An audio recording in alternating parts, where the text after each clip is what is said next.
All right, man. Welcome to the very first episode of Victory Laps Podcast, the podcast where triumph meets reflection. We're coming to you live from XG Groom Room, downtown Indianapolis, man. Here on Victory Laps, we dive deep into the stories behind success, exploring journeys, the struggles, and the unwavering perseverance that led to those defining moments of victory. Join us as we take a closer look at the laps that shaped the champions, both known and unsung. From gritty beginnings to glorious finishes, Victory Laps is your all-access pass to the tales of triumphs that inspire us all. So let's start that journey right here, right now.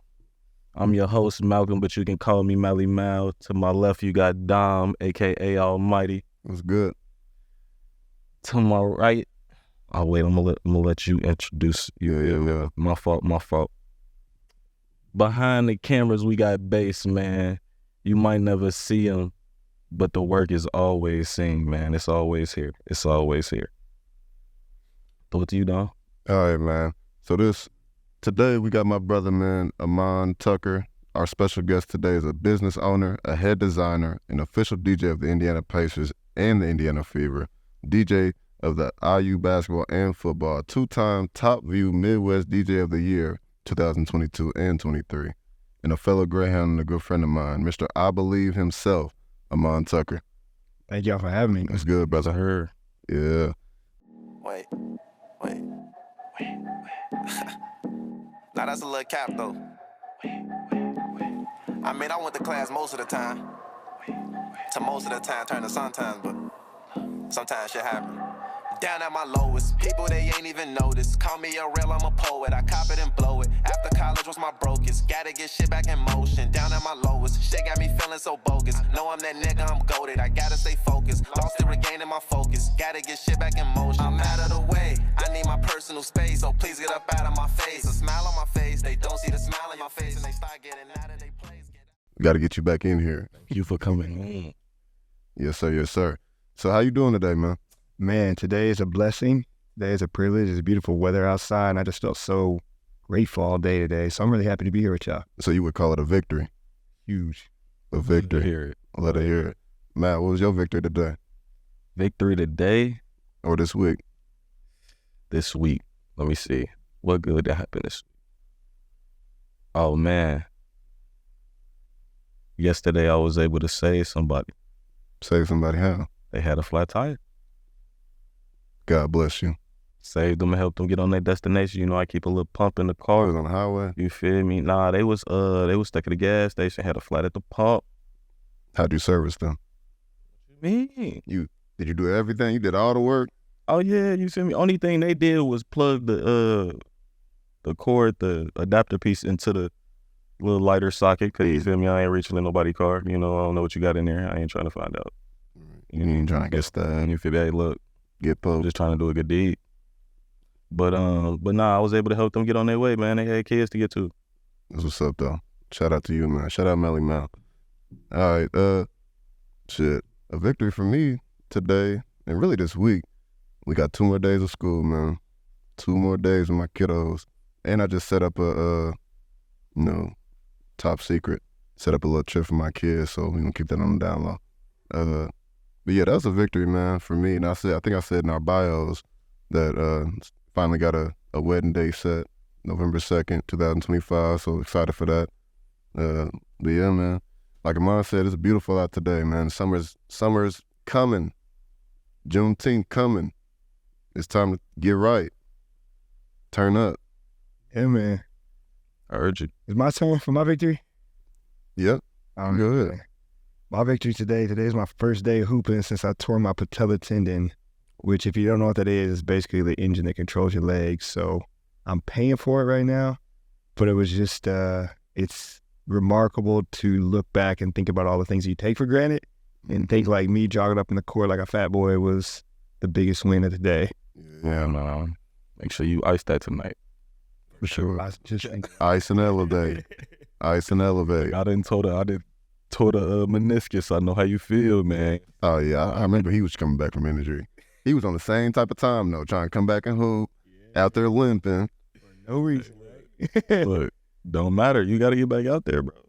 Got to. I mean, your basketball stock went down. Hey, You should have. Stop it. You should have stayed. Stop it. No, I'm talking shit. Stop it. Talking shit. All right, man. Aman, who is Aman Tucker? And then we'll tell you who we are too right after. Iman Tucker, I'm a person, I'm a human, I'm emotional, I'm sensitive. Sometimes I'm creative, sometimes I'm not. I think the best way to sum it up is just a person that's curious, that loves learning, and is thankful to experience life because of that curiosity. You hit everything on the nail. You didn't describe me almost. Yeah. Who's Dom? Who's Almighty? Man, a leader, a coach, mentor, educator, of course.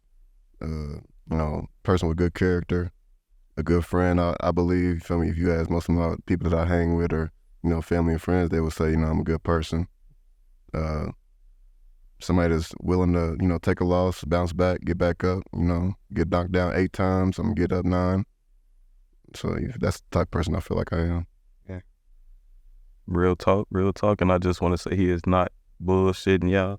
On his birthday, everybody went around and said something about him, and 90% of it was that he was a genuine person. Crazy thing is, I forgot about that. Genuine person. I got a video of that too, and I didn't really love that video, but that's something you should keep for myself. Yeah. Nah, but who is Malcolm Munson? Really just always somebody who's always gonna show up, man. Somebody who's always looking to help anybody in need. A leader, entrepreneur, soon to be sports agent. Stay tuned. It's coming. I like to add that you a genius, and I think Bass can attest to this too. I be learning a lot of shit from Malcolm for sure, and I've been knowing him for only how long? Have been knowing, like 3 years now. It's been longer than that. You've been out of college for 3 years. Man, look, don't even tell me that. Because y'all was both at UND my last year, right? Yeah. And that was 2018. Yeah, that was my first year when I transferred. Crazy. That's at least 6 years. Crazy. 6 years then, yeah.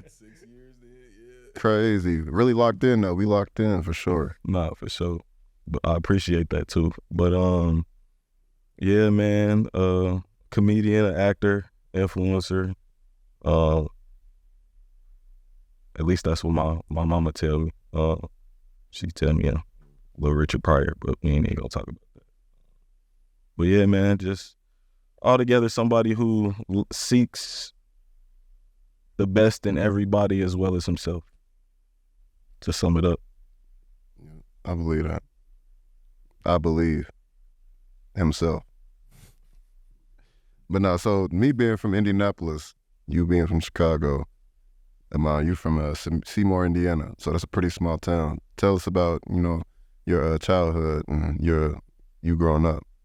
For sure, yeah. So I'm from a predominantly majority area, just for lack of a better term. And so I always tell people you really never know about prejudice until you're in a community that's the exact opposite of what you're from and what you're used to. And I say that, but I say that with an endearing term to the end of it, just because I learned so much about the other side of life and the other side of culture by being in that space.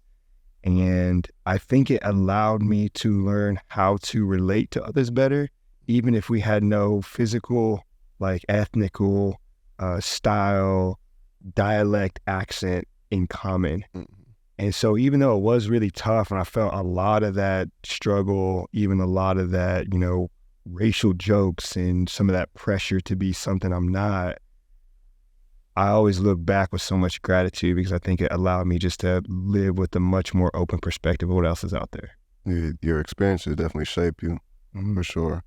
Would you say there's any similarities or major similarities from Indianapolis, from Seymour?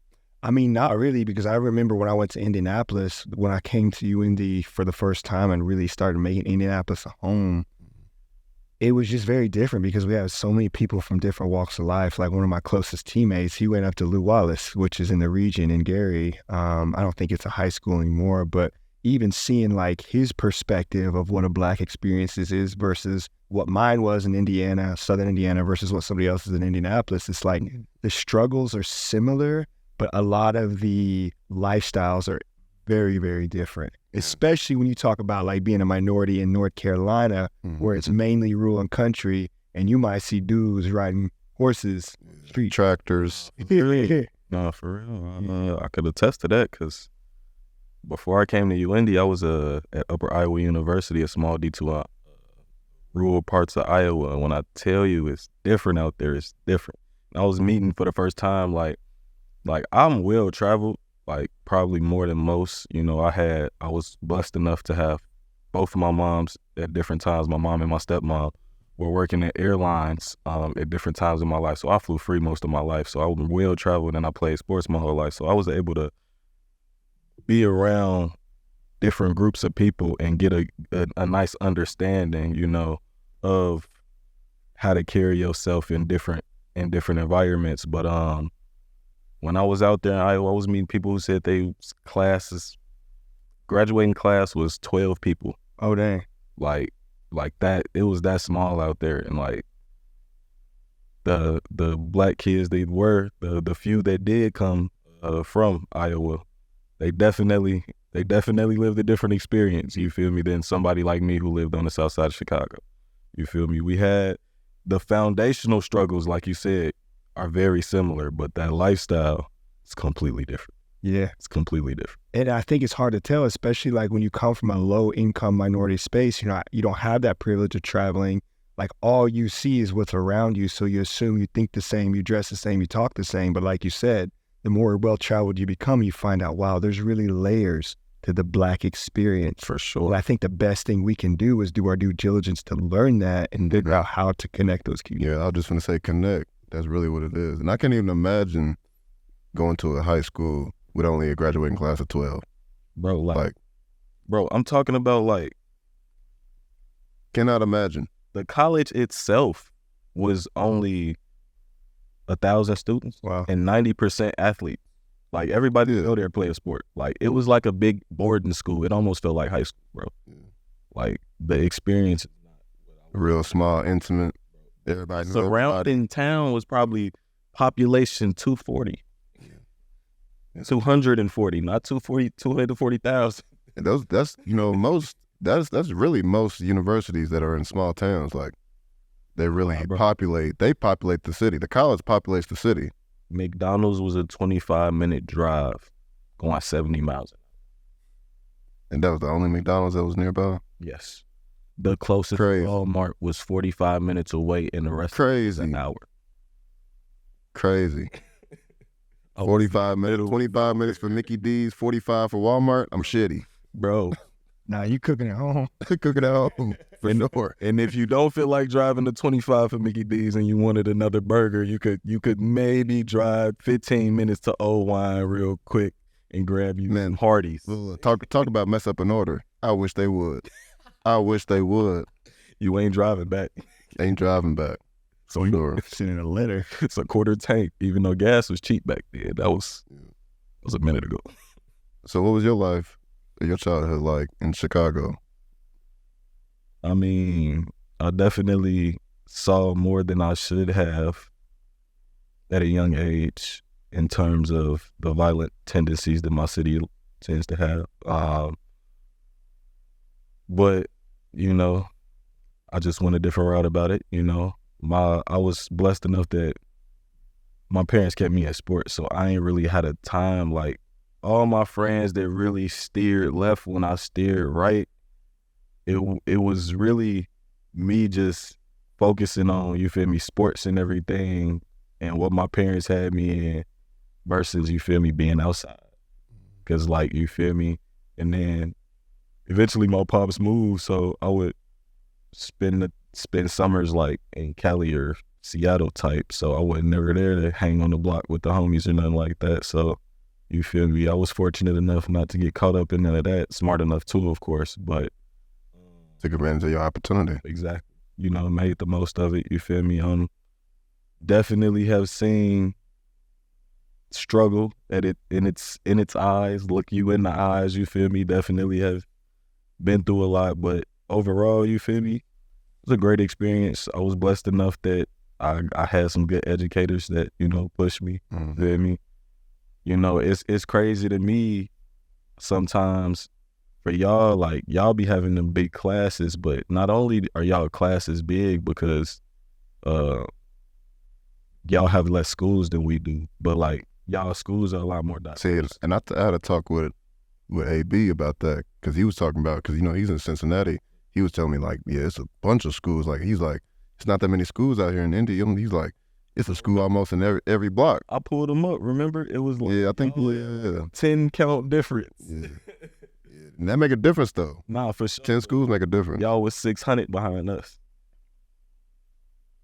And I feel like we got a lot of schools too, honestly. But like on the south side of Chicago, most of my schools were just predominantly black. Like I didn't really, it wasn't as mixed and interracial as some of y'all schools, so we didn't get that experience, you feel me? Yeah, we definitely, I feel like our schools are definitely, we got a good mix. I feel like there's a lot of good diversity in our schools, honestly. Like even like Carmel, Fishers, like they got, it's diverse. Like no doubt. In the city schools, they diverse. Crispus Attucks, BD, they all diverse, honestly. But y'all definitely got more schools though, no doubt. For sure. Now, if I want to talk about Indianapolis is a city. Just growing up in that, it's a close-knit city. I feel like feels like a small town. Like most people know each other. If you're from the West, you might know somebody from the East, that might know somebody from the South, and y'all all damn near know each other and just clicked up. But violence is obviously a topic of discussion. The education, I feel like, is good out here. So, it's definitely a city to probably raise a family, I would say. Violence is going to be everywhere. But, yeah, I mean, there's not much to describe Nap, honestly. Hey, man, let me tell y'all, XG Groom Room beard butter go crazy, and it's not really a beard butter, it's really a hair butter. You feel me? I know y'all see bro over here. Ooh, smell good. It's not thick, you feel me? Go ahead and let them know. Smell good, bro. Smell good. Youngsters, that is wonderful. You see my hair, if you want yours to look like this, come on down to XD Groom and get your beard butter, man. I think they run about $20, might be more if you don't ask Drew. But go ahead and come down here and get this XD Groom Room beard butter, something to keep your lover. Youngsters, bro. Youngsters. It's a big movement right now going on in the city. Like it's a lot of exposure going on, a lot of connecting going on, and it's really what's needed. Because I feel like all the other cities that surround us, like Atlanta, Illinois, Chicago, like they already been, they tapped in. But there's definitely a lot of history in Indiana too, though. I'll say that it's history. Definitely is now. Do I need to learn more about the Indiana history? For sure, no doubt. But it's definitely history in the city, sports, music. It's definitely history. It just got to be dug up, reshared, honestly. But that's just me talking on Naptown. Shout out Seymour, shout out Naptown, shout out Chicago, man. So Aman, man, I know that you powered through some adversity and some, health issues. Could you speak on just a little bit about, how you were driven and stayed positive through it all? Yeah, so quick little background for those that don't know. Grew up without my parents. Had 2 different cancer bouts. Fractured my back just recently, tore up my knee. And I only share that just for context of what I'm about to say. I think a lot of times when people talk about my story, they always start off with how strong you are, how brave you are, and all these things. And I think that, Mel, you kind of alluded to it a little bit when you were referring to things that you saw that you shouldn't have seen, at especially the age that you were at. There's almost a sense of, and I hate to say it like this, but it's the reality, there's like a sense of normalcy that like when you're going through that struggle, that's your life and you really don't have a choice. And I've seen that testimony very frequent with a lot of other people that have either, went broke or saw a lot of violence growing up or had a myriad of health issues, or even me not having my parents around when I was a kid. Like that was just life.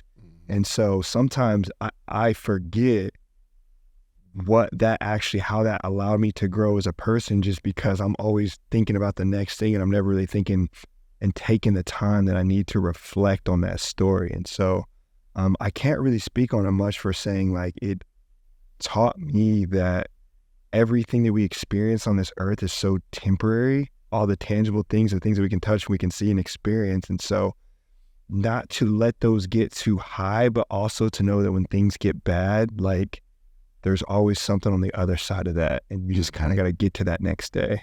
No, for sure. For sure.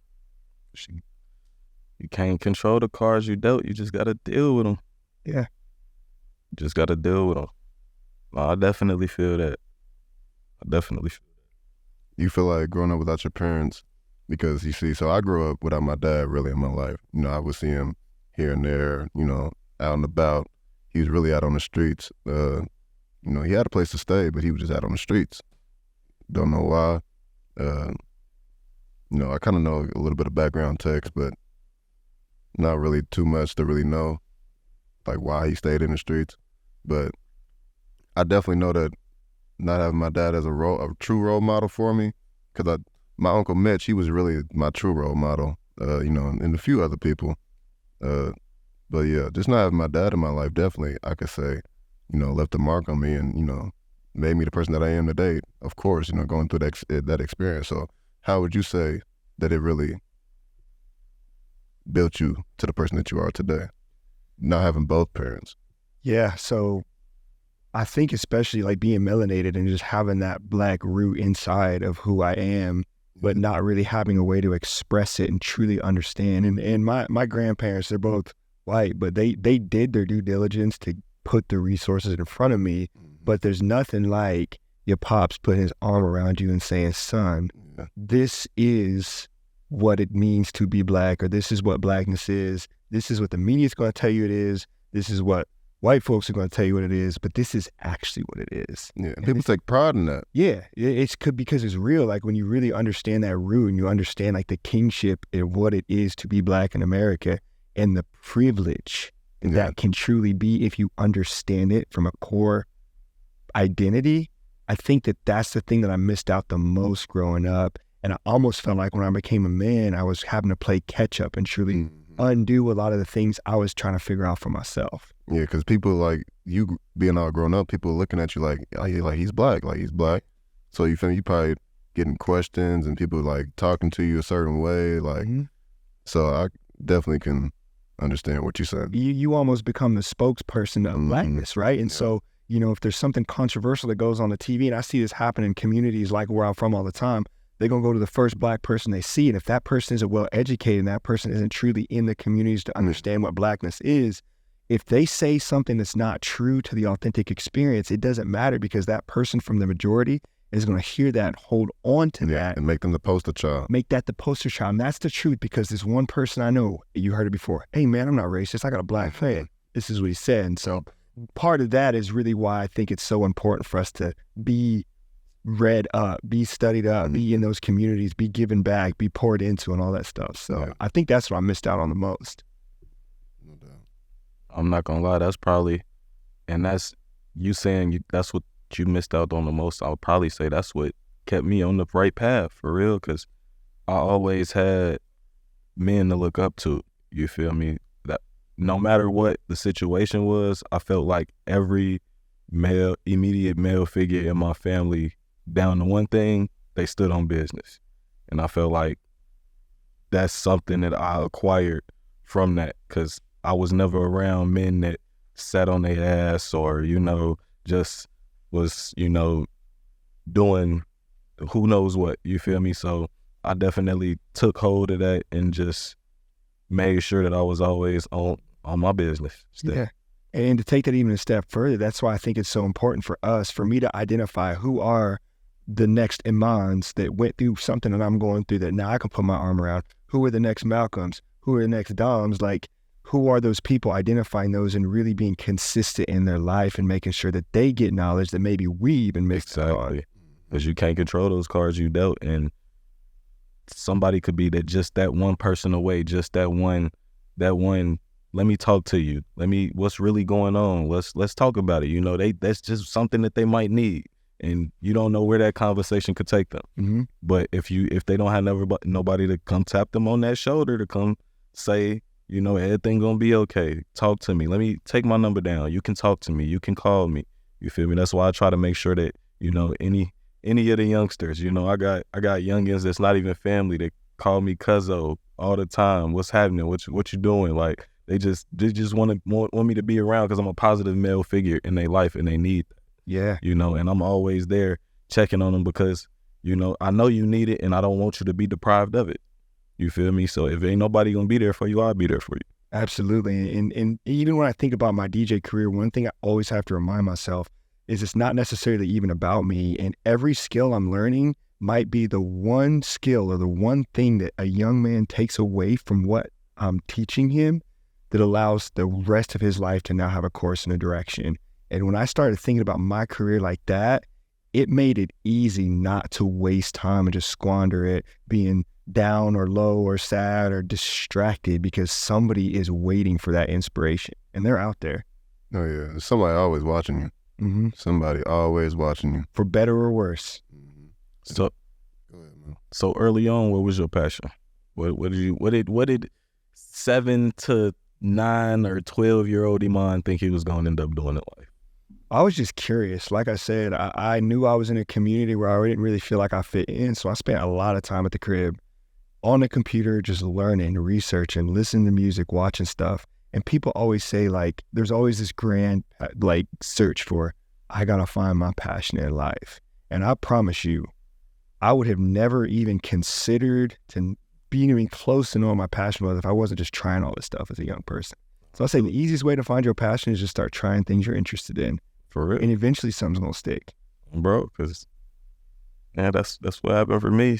First, I told my mom I wanted to be a chef when I was like 6 or 7 years old because I was the one that was always in the kitchen with her. For some reason, my sister wasn't never in there, so I was in there with her in the kitchen.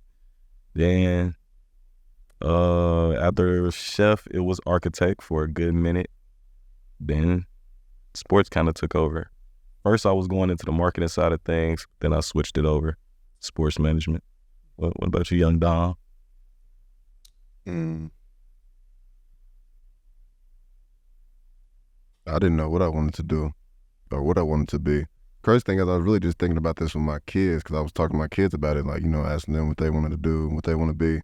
They asked me, like, what did you want to be? I'm like, definitely didn't want to be a teacher, but no, I'm just playing. Shout out to all the teachers out there.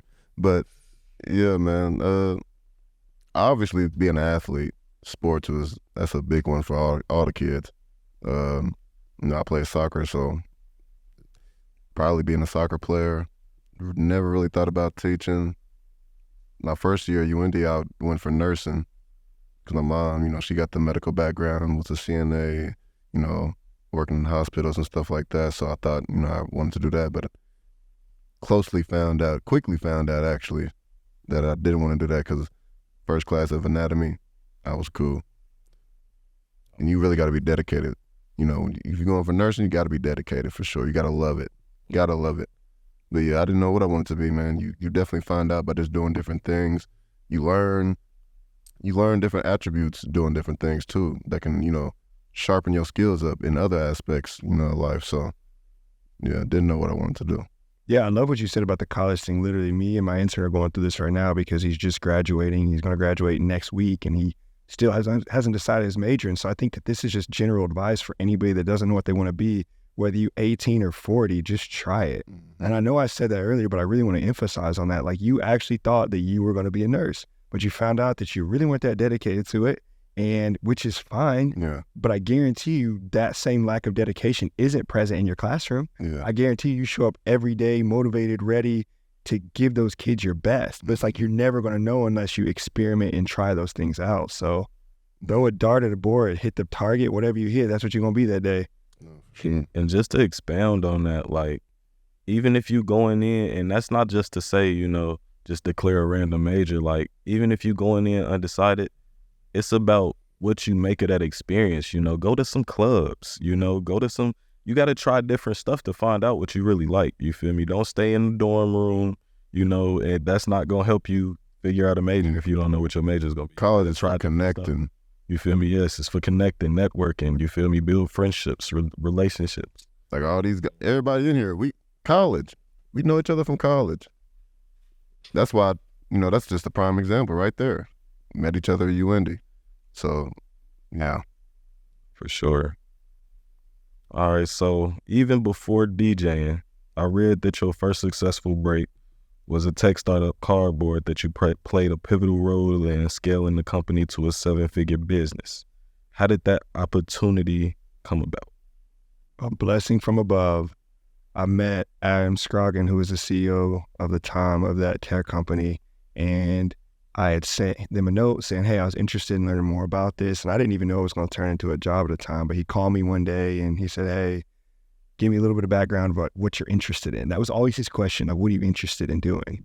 And I always was telling him, I'm interested in business development, I'm interested in software, I'm interested in technology, design, all these things. He's like, oh, well, perfect, because we have deficiencies in every single one of those. And so first day I met him, I thought it was an interview. Next thing I know, we're looking at financials of the business. He's showing me like the back end coding of everything, and my mind was blown. And I recognized like, wow, this is one of the smartest people I've ever met, one of the most creative people I ever met. And all he needs right now is somebody to help him communicate his vision to the average person, AKA the customer. And so in that one conversation, that was really what changed the rest of how I view business, how I view entrepreneurship, how I view creativity. It's taking that expertise and distilling it in a way that's still excellent, but the average person can understand what it is we're trying to offer them. Yes, sir. Do you still stay in touch with him? Yeah. I mean, we had a season where we separated, we didn't speak because we didn't necessarily end our relationship on the best terms. And that is 100% ego on both of our parts. But now looking back on it, I think that breakup was what we needed as men, because when we came back together, and it wasn't about the money. It wasn't about the business. It was about the person that looked me in my eyes and said, Aman, I believe in you. And the student that looked at the teacher and said, Adam, I believe in you. And so our relationship is better than ever now. And neither of us are involved in our own tech startup now. Real genuine. For sure. For sure. But at least you were able to still, you know, console a relationship later and still be able to be cordial. For sure. And it's beyond cordial because it's like we recognize that regardless of wherever we're at now, we played such an important role in our lives in that season, and nobody can ever take away what we accomplished as two people that believed in each other. And I think that if we did a better job, because when you get insulted, I believe it's only because your ego got touched. It's nothing more than that. Even if they actually wronged you, if your ego is in the picture, that's why you were offended. Again, I'm not suggesting that that's right or wrong what happened between us, but when we started looking at that, we just started looking at the human, like my life got better, but then it was just so nice to now be able to reflect on everything that we accomplished. Yeah, agreeing to disagree. For sure. Yeah, that's what a lot of people don't understand. Like when it comes to relationships and friendships, just being able to agree to disagree. Because you're not going to agree on everything. Everything's not going to be peaches and cream. Yeah, and embracing and celebrating that person's difference. Because the same way that maybe I thought he wasn't a good communicator, he thought that I wasn't professional or this or that, those are the same things that allowed us to identify what our real gifts were. And so like you said, just being okay and understanding that we don't have to agree, but we do have to respect and honor the person on the other side of the table. Understand too. Important part. No, for sure. And respect. You got to respect each other. But let's tap into the music side of things, man. So how do you approach creating a set list? How do you approach that? I think it all depends on who it's for, because in my mind, I have the type of music I like the type of vibe that I like, but I understand that it doesn't always relate to everybody. And so what I see in the music space as a DJ is showing people what they love, but introducing them to what they didn't know they loved.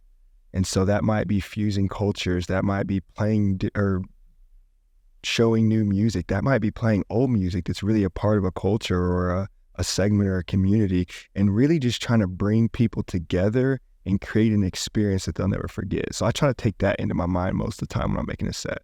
So do you set it up with the bangers first? Like how do you choose? Do you choose the bangers first? that everybody knows, the mainstream, or do you choose, the underground sound that people might know? I think it's a journey, right? So we got to grab their attention first. And so whenever I start a set, specifically when it's a show format, it's always about what is that first thing that's going to grab somebody's attention. And this goes beyond DJing. This is actually how I think about with business too, whether it's retail or technology. What's that disruptor that's going to make people turn their head, whether it's an ad? Got to grab your attention. Got to grab the attention, right? You got to grab the attention and you got to earn their trust. Well, how do I earn their trust? Maybe it's reviews. If I'm talking business, let's talk business for a second. It's reviews, it's testimonials, it's photo, it's video of people enjoying your product. But with DJing, it's that banger that took you back to college. Like right quick, what's your favorite song that you remember from college? One thing, what's the song with Roscoe Dash? All the Way Turned Up? That was a banger too. But the one, what's the song with Roscoe Dash and I think it's T-Pain? Or am I tripping? If you said it. ROSCOE, Mr. Shawty, put it on. That's no. What was way before college? Flocka. Yeah, I ain't talking about college, but just in general. Just in general. Yeah. That lived through college. For sure. That's still for sure. Yeah, I feel like college was damn near the finito days. Okay, yeah. Be putting dents in floors and going through the B&Bs. Yeah. So I get your attention. We disrupt the market. Something that makes you turn your head. I earn your trust by playing no hands, playing finito. Yes. Now I got your attention the rest of the night, so I can take you on a journey. I can show you some of Aman's flavor, some gospel, some Jersey club, some bachata. But then I'm going right back to Right back. I'm going right back to Waka Flocka, and then we'll smack you in the face with AC/DC. They'll be like, "Why is rock sound so fitting in this right now?"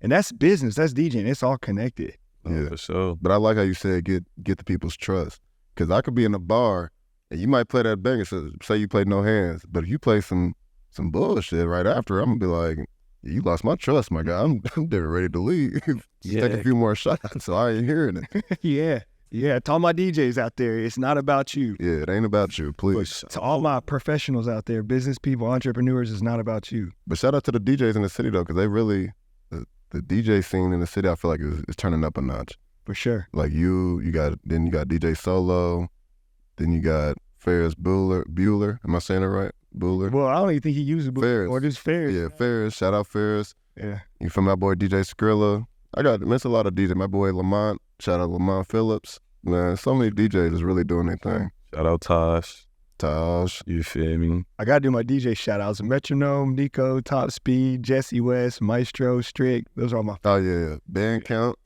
Shout out Band Count. Space Buns. Shout out DJ Last Night. No, DJ Last Night. I haven't never met before, but I know he's doing his thing. That's one of the homies. Action Jackson, just everybody. There's so many people to look up to in this city on the DJ scale. No doubt. DJ scene lit. Well, keep it going. All right. So, can you share a failure or an apparent failure that set you up for success? Every day. Every day in some way, I think that there's a failure or a loss.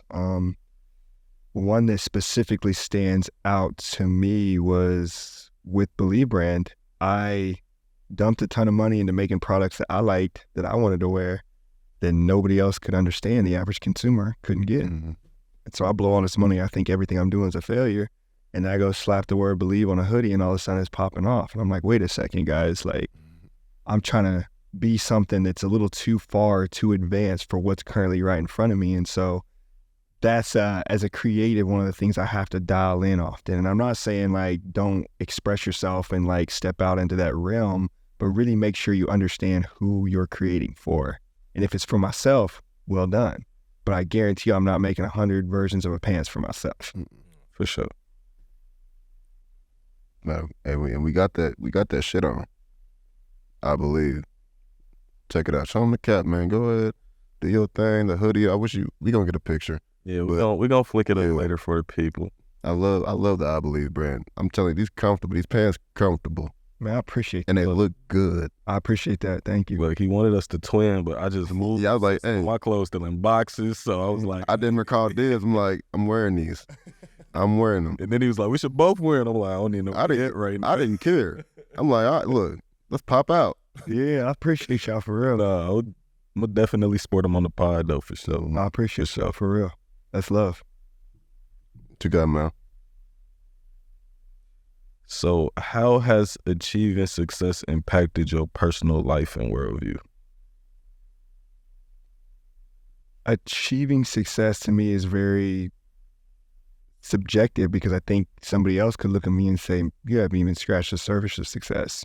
Or Iman 20 years ago might be so proud of everything that we've got to experience now. And so for me, I don't really even think about it as achievement or success. Regardless if you think of positions, you think of accolades, you think of anything else. I think for me, I feel successful when I know I gave my best.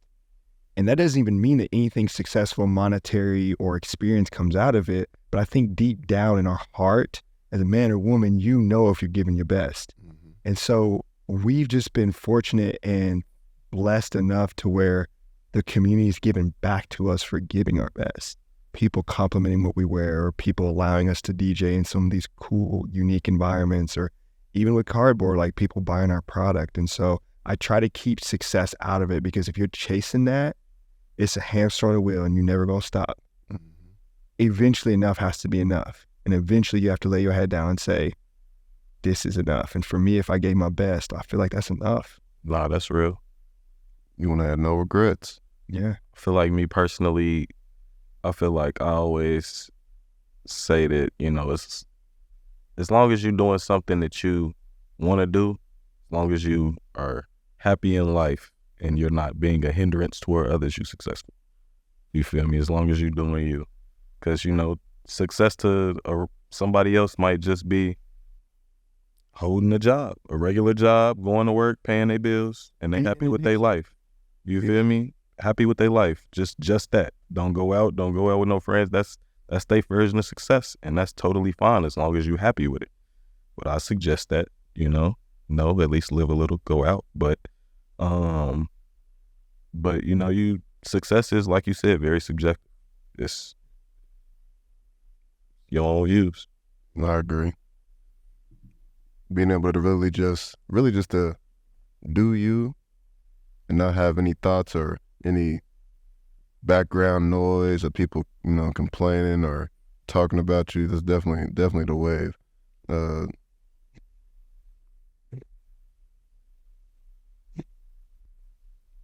That's really all I got to say on that.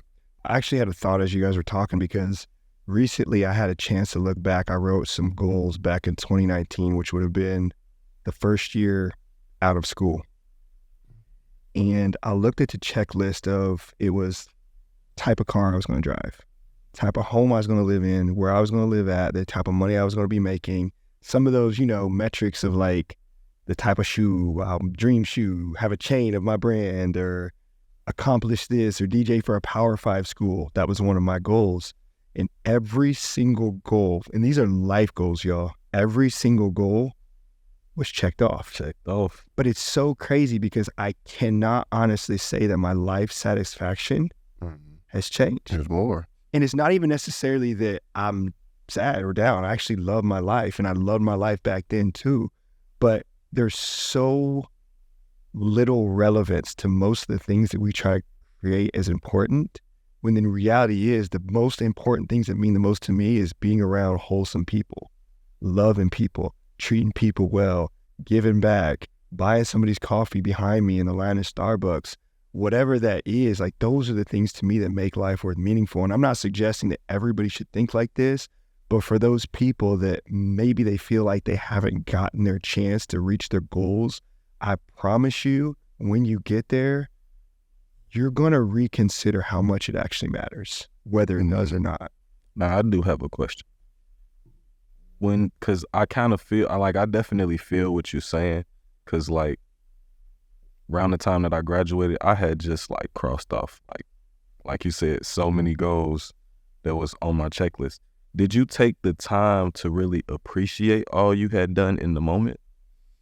That's a great question. And one of my mentors in 2022, he told me, a joyful man loves to celebrate.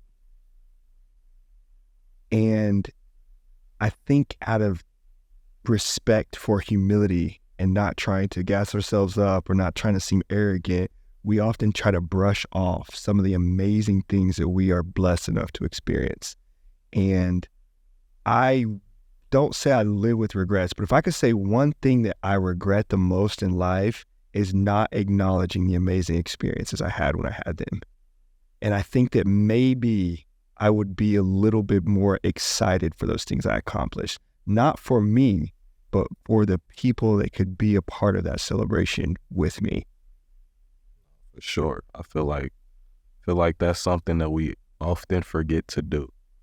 In that moment, we just check off the goal and we trying to write the next one without even really sitting and understanding that this might not have been a short-term goal. This might have been a goal you had for 10 years and you achieved it and kept it pushing without actually celebrating your own success. Because I feel like if you do take that time to celebrate in that success, you will value it more and you will look back on it with a better look, you know, because I didn't celebrate too much of nothing coming out. Like, I mean, graduation was trash to begin with. I Don't even speak about that. We was the COVID grads. COVID. So we was driving around in our cars in the parade. So like that was weird. That shot on graduation right off the back. I ain't gonna lie to you, because you feel me? I was only walking for my parents anyway. You know, like, as far as I'm concerned, mail me that motherfucker. I don't need the diploma. You can mail it to me. Like, I ain't care about walking, but I definitely feel like I didn't celebrate graduating as much as I should have. I didn't celebrate, you know, interning at a top NFL agency as much as I should have. I didn't celebrate crossing my fraternity as much as I should have, because I definitely should have been outside with the boys a little more. I definitely got active. Yo to the good noobs. But just taking that time to really be youthful, be young, enjoy it while we here, because we not always gonna be here. For sure.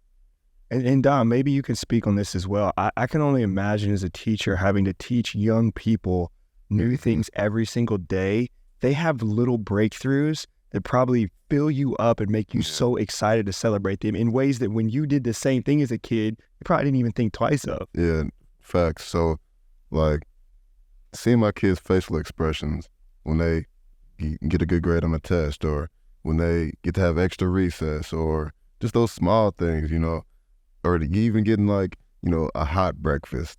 Because when they get the cold breakfast, they be mad. They get that hot breakfast, it's going to be a good day. I'm telling you. So, like, just those small things, yeah, I definitely can relate to it. Celebrating the small wins, man, is definitely something that I try to do, man. Like, after a long day of working with the kids, it's definitely one of those, like damn, like, I made it through the day. Like, a lot of teachers, they feel that way.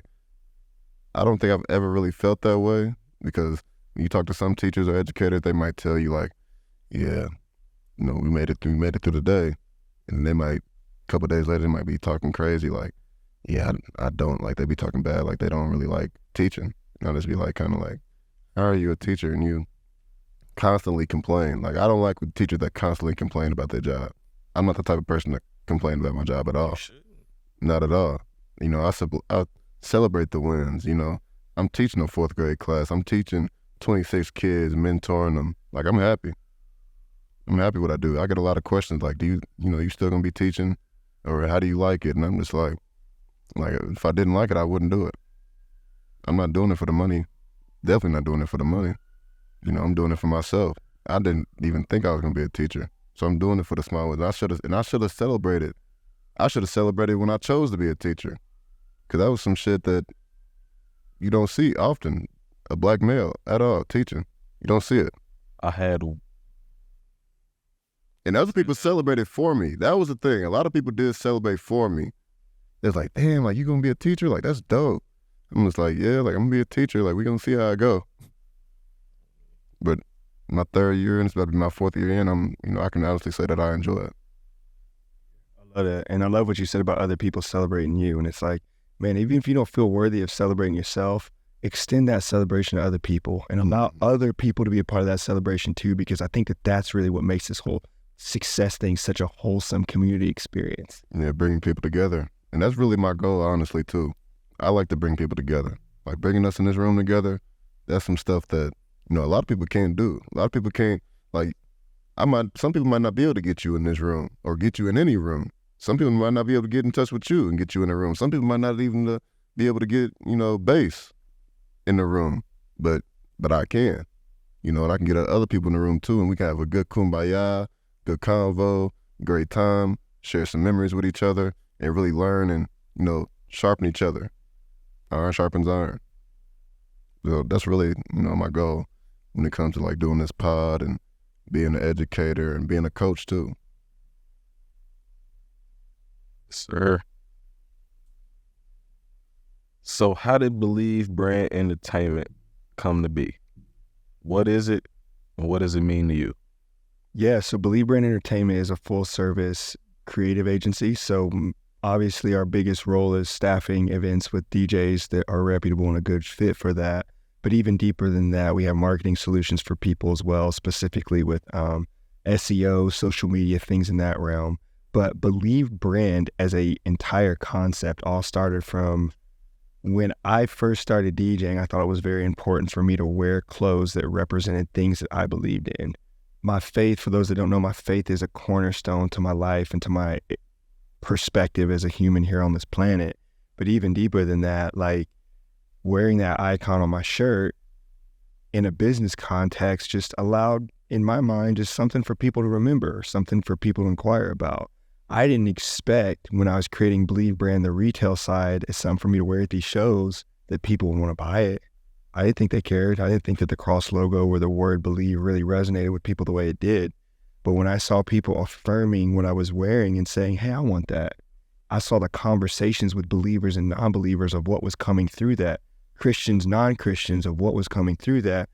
All of a sudden, I kept feeling like this nudge internally to do more with it. And we've just been so blessed with how well people have received our stuff, because it went from me being a DJ wearing retail to selling retail to now where we can allow other DJs opportunities that they may not have gotten. And I don't say that to aggrandize our business or our brand. I just say that to say, like, the whole thing started off of just a dream of believing.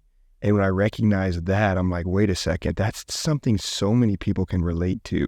Just the idea of believing that one day that your circumstance in Chicago wasn't going to be the finality for you, that you would go on and play sports in college. Dom, that not only would you play soccer, but you believe that one day you can be intelligent enough to now teach and coach soccer.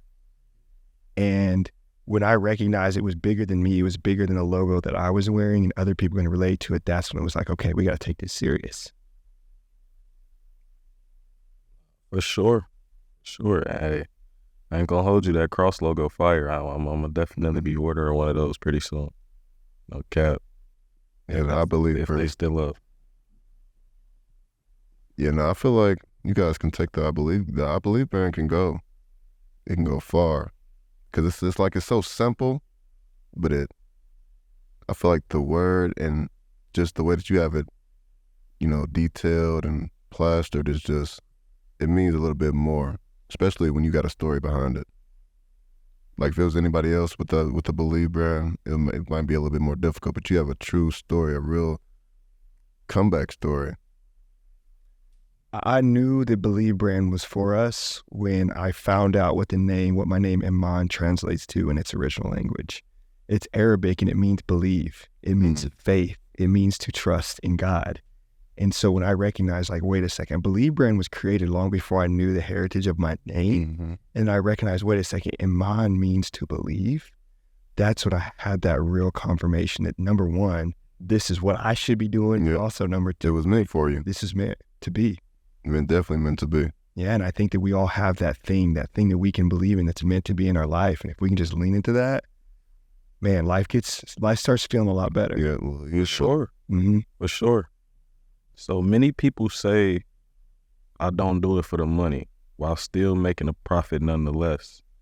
So is it true that you donated 100% of the profits from Believe Brand Entertainment to homeless, at-risk minority youth?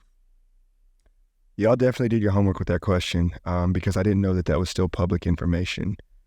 I used to share that because I didn't think that our products were good enough for people to buy it on their own.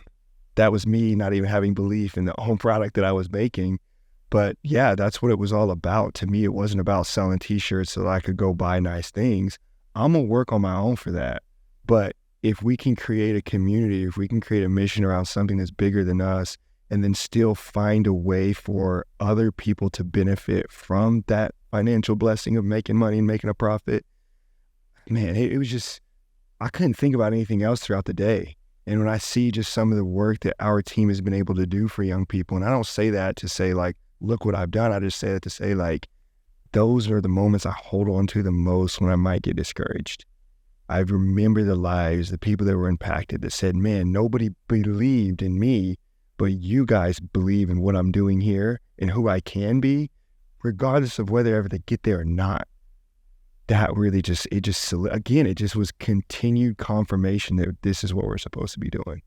And I love how positive you are about a lot of stuff.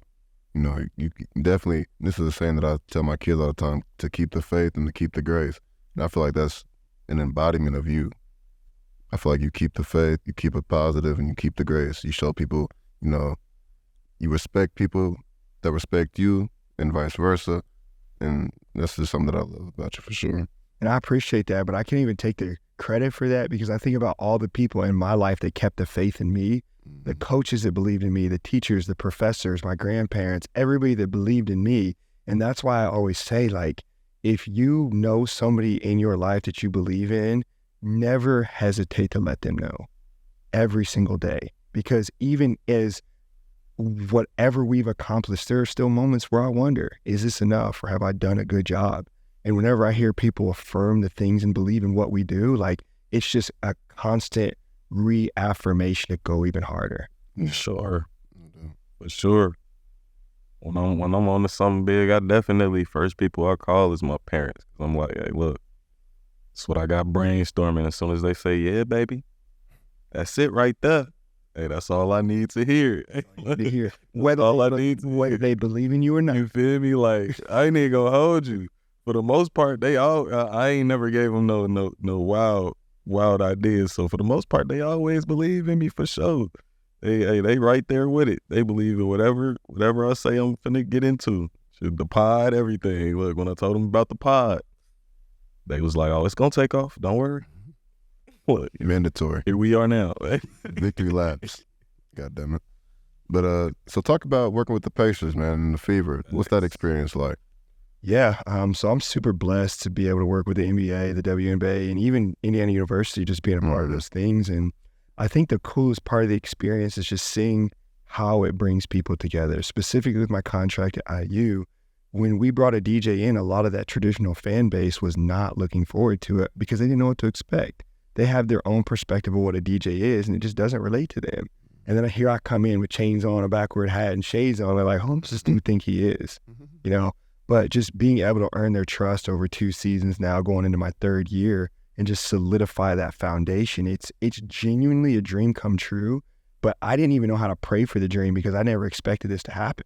I didn't know what it looked like. I didn't have anybody to look up to that had done it in that way before.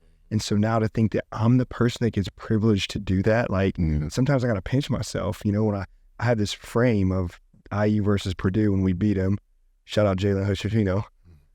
And I just look back on that, and we were talking about celebrating earlier, and I don't even think I would have ever had the confidence to say this a year ago, but to look back and to see a DJ in that little corner and to know that I was privileged enough to have a piece of history, like, I'm just so grateful. And whether or not I get fired tomorrow, whether or not I already got fired last year, knowing that I had that opportunity, like, nobody can ever take that away from us. And you made the best of it because people know you from working with IU. It completely changed our business. And I just can't thank these organizations enough just for giving me a shot, express who I am, but also just for the people to embrace me, the fans and the players and everybody. So it's a dream come true. And that's major because you created a whole experience. Like you said, they weren't happy to see you coming, but I feel like I'm not from Indy or Indiana, so you know I can't. I tread lightly when it comes to talking about y'all city or whatever. But you know, basketball means so much to them that was altering their experience that they knew, you know, that they were accustomed to. So you know, for you to come in and now you are the experience that they want to see. They like, hey, where DJ Iman at? We ready to get lit. Like that's something major for you to be able to create that whole experience for them. Man, I'm just grateful. I'm humbled. And even what you guys are saying, like even the fact that this is a topic of conversation, I don't think we take enough time to even consider that. Like that people want to talk about this, or when people introduce you, the first thing they're going to say is, you know, DJ for the Pacers or DJ of the Hoosiers. But I think we all have that thing in our life that somebody's proud of and somebody's looking up to. And even if you don't, if you're giving your best, I promise you one day you will. And that's going to be the inspiration and the foundation for other people to do something even bigger. For sure. That's really the foundation of how we started Victory Laps. For real, we wanted people to come on here, run their lap, you know, get a chance to celebrating your success, you know, inspire others, all of that, for real. Yeah, especially from being going to UND with you too, and just seeing your growth. Like you definitely you haven't hit your ceiling yet, brother. You ain't hit it. And I think what I want to say too, for the people that don't know what their thing is yet, like what is their thing? For people now, they say it's designing for me or DJing for you. Like when I started at UND, I was genuinely terrible. And there was no real music background. Yeah, I played a saxophone, but I promise you that did not make me a DJ that people want to listen to. Right. Sometimes I don't even feel like people want to still listen to me as a DJ, but all I'm saying is like, no matter what you do, chances are you're not going to be very good the first time. But that consistency and patience, that investment, those are going to be the things that allow you to finally have that breakthrough. And it might not be on your timing. And that's 100% okay. Yes, sir. 100% okay. Patience is key. Tell my kids that every day because they don't have patience. Man, let's talk about the music scene right now, man. So we was talking earlier about Drake and Kendrick. Who do you think won? I'm sorry I got let on my beige brothers down with this answer, but I gotta go with Kendrick. And the reason why I say this, because I think that what site?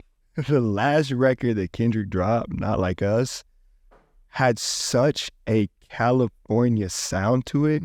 I was just out on the West Coast last week and I see the way that people champion that song. Forget about the beef. Forget about the content, the lyrical content. That has a true California sound.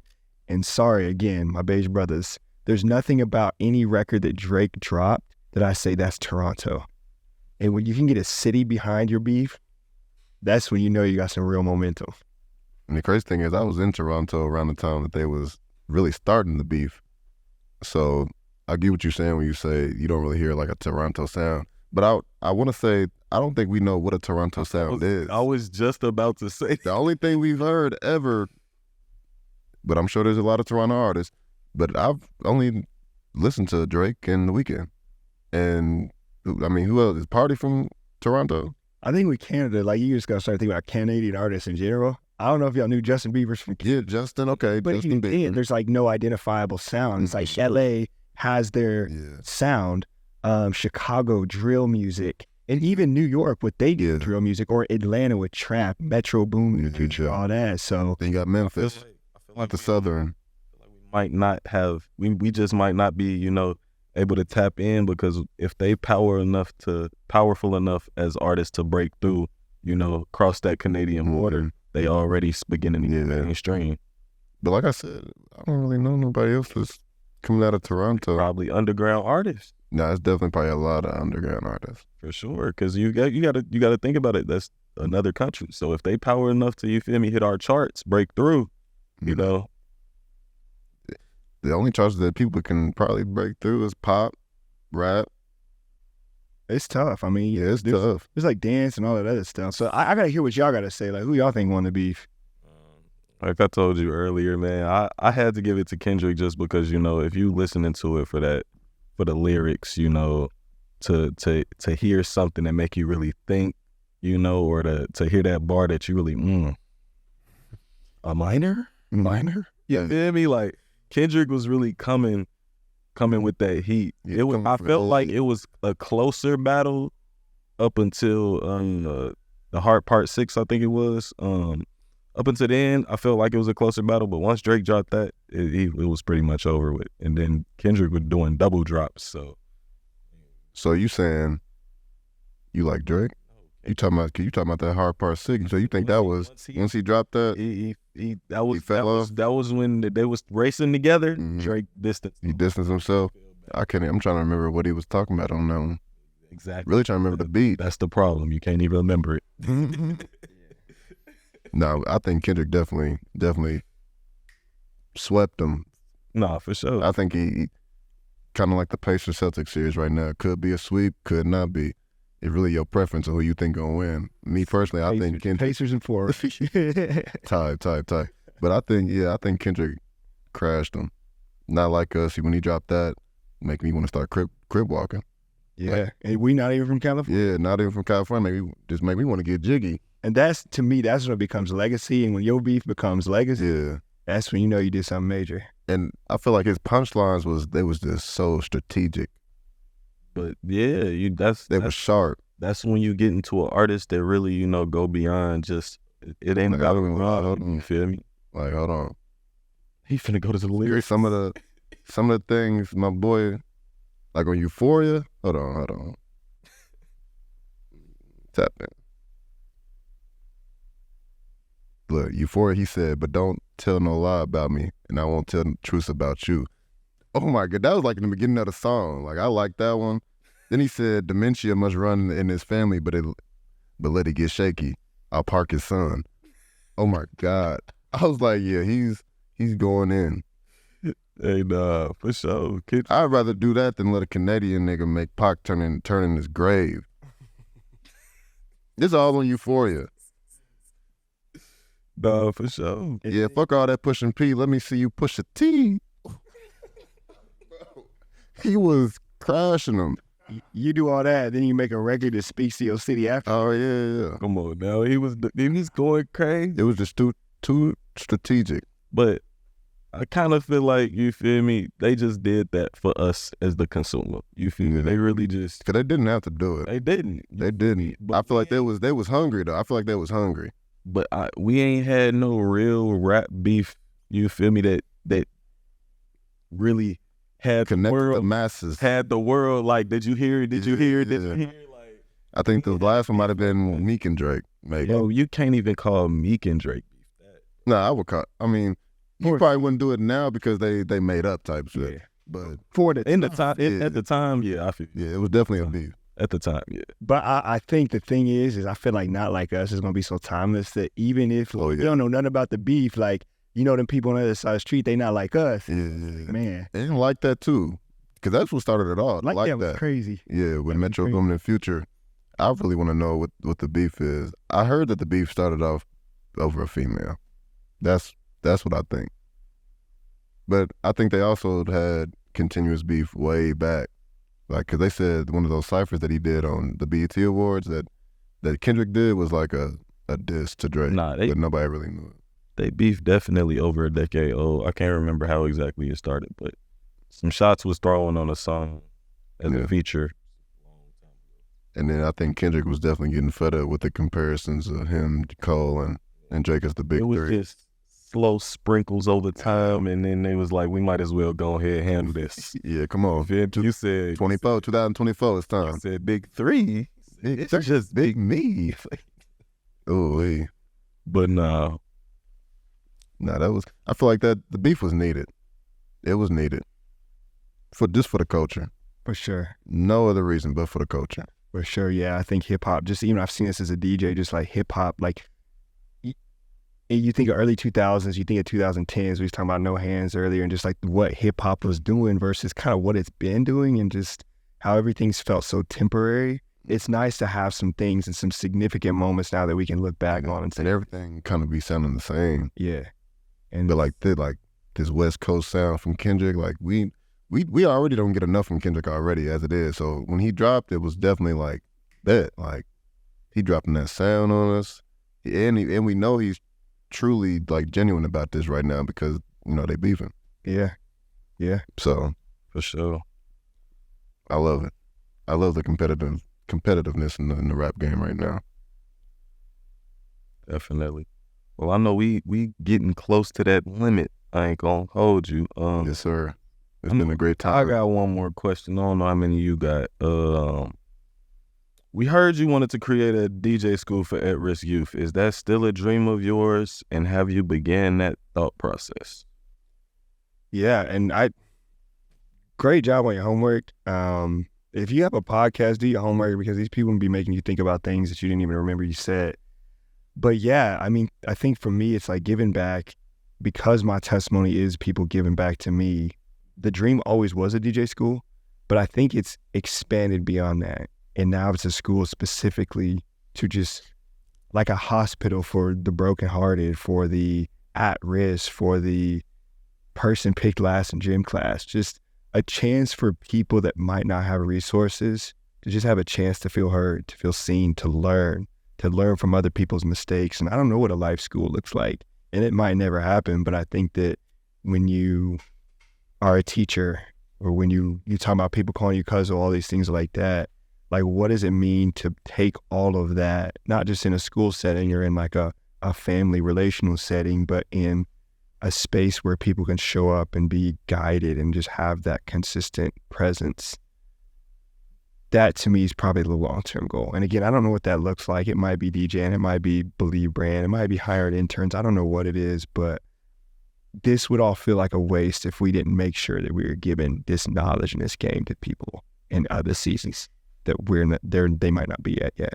Nah, definitely agree. I feel like it touched me when I read it, just because a dream of mine has always been to eventually have a STEM camp for minority youth, like a summer camp, basically science, technology, engineering, math, where they can, do those different projects that might require a little more money, but it wouldn't be on them. The cost wouldn't be on them, of course, but like to just get out of the house and get some new experiences, get away from the environment, just be free, be a kid. A lot of times, a lot of us are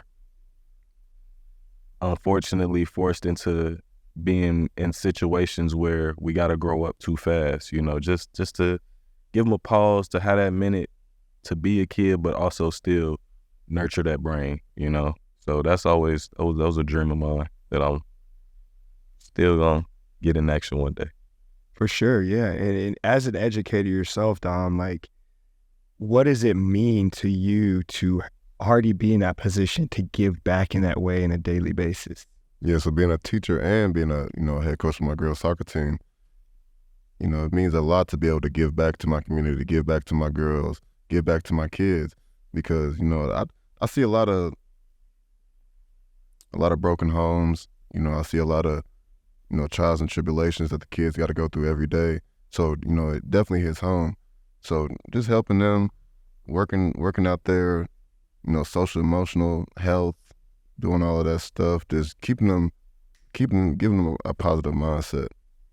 It's definitely a huge for me, and I love leaving an impact on my kids, and just leaving an impact on anybody that I come into contact with. I just feel like my vibe is I attract people. That's just how I kind of feel. Like I feel like I attract people because God almost knows, like, I'm gonna give them my best. I'm gonna be show good character. That's, shout out to my mom, man, raised me that way too. Yeah, so I actually have one more question. This came up as you said the thing about attraction too. I think a lot of times, even I face this as well, as that imposter syndrome of, why am I qualified to teach somebody? As a professional educator, what do you think qualifies somebody to teach somebody else something? What qualifies somebody to teach? I don't think anything qualifies you to teach, but you definitely got to have certain attributes. You have to be able to communicate well. You do need to be able to, understand.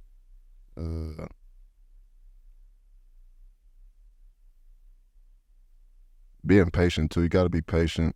It's a lot of different things that you could probably throw out there, but there's really there's no wrong answer. I'll say that. There's no wrong answer when it comes to who's qualified and who's not.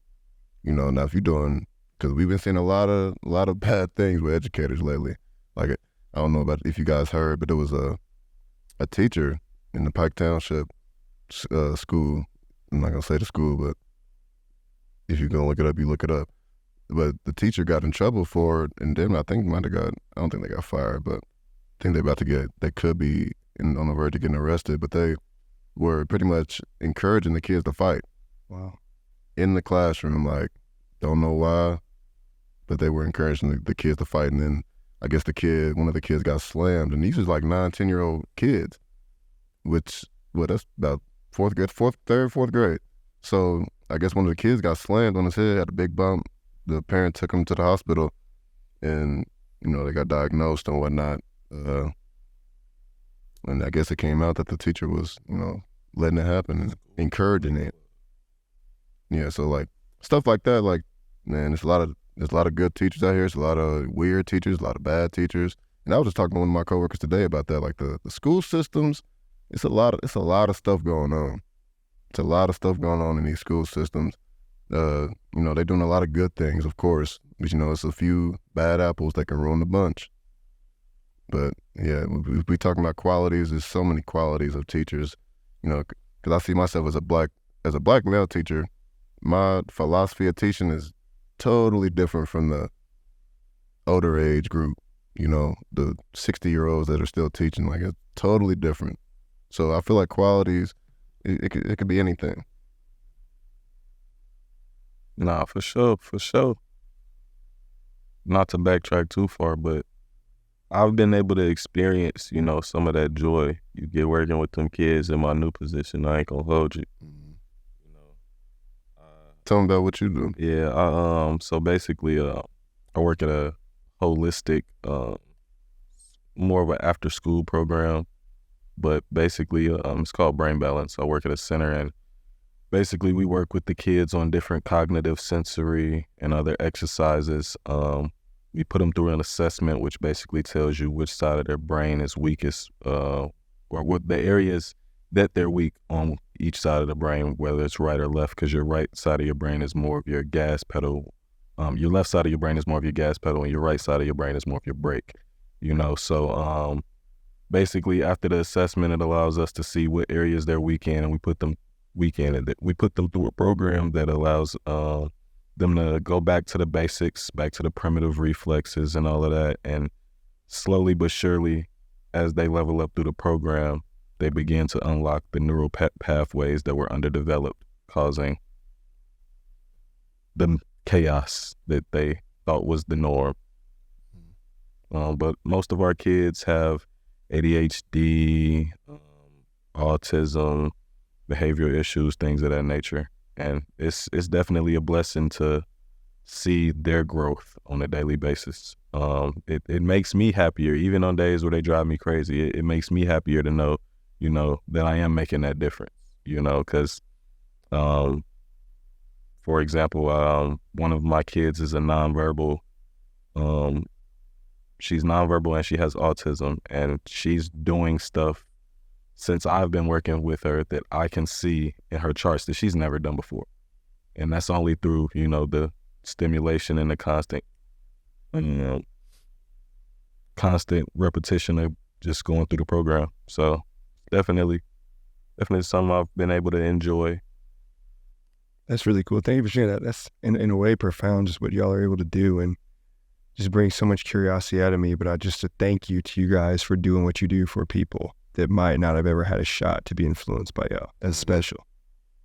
And this is what I love to do, man. I love to bring people together, connect, talk about things like this. Because it's not too many people that want to sit down and have these type of conversations, But to also get back to your at-risk idea with the DJing, I think it would be good for you to, tap into some nonprofits like the Boys and Girls Club, the YMCAs. You could definitely get your program in there.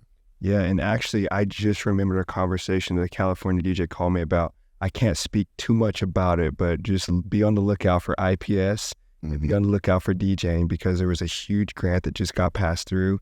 They purchased certain types of equipment, and so very soon, kids starting at the age of 3rd grade in the city will be able to be influenced by DJ culture and just the lifestyle. Dope. Stay tuned, y'all. I'll share it all when it happens. Yeah, that's dope. You heard it here first. Victory Laps Podcast. Victory Laps. Shout out DJ Habla. Man, take us out, man. All right, man. first episode with my boy Aman Tucker, man. It was a hell of an episode. Appreciate you coming. Man, what's up with the Pacer game before we cut out? Who winning? Pace. Who won? The game probably over. Who won? Huh? I'm checking right now. Let's find out. It is 102-101. I need y'all to turn that TV back on the minute we quit this chat. Hey, shout out the Pacers. Pull it out. For sure. And hey, make sure, hold on, before we cut. Get y'all I Believe band gear, man.